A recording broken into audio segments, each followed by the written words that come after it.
Hall come from Hong Kong Bocoor Electronicals. So today we would like to show you how we can do our demo for the engine start testing.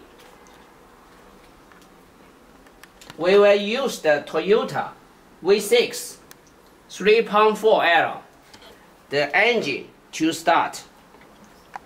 Let me show you the cable firstly. This is the cable for the car jump pump bank. The black, the two ports.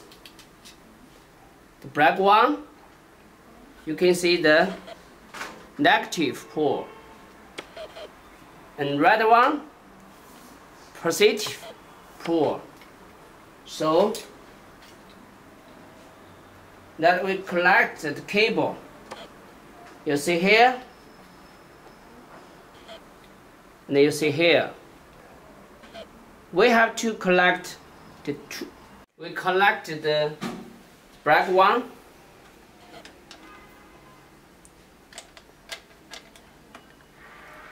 with the negative pole of the car battery,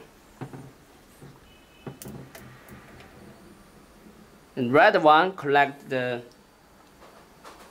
positive pole of the car battery. Okay, let us start the car.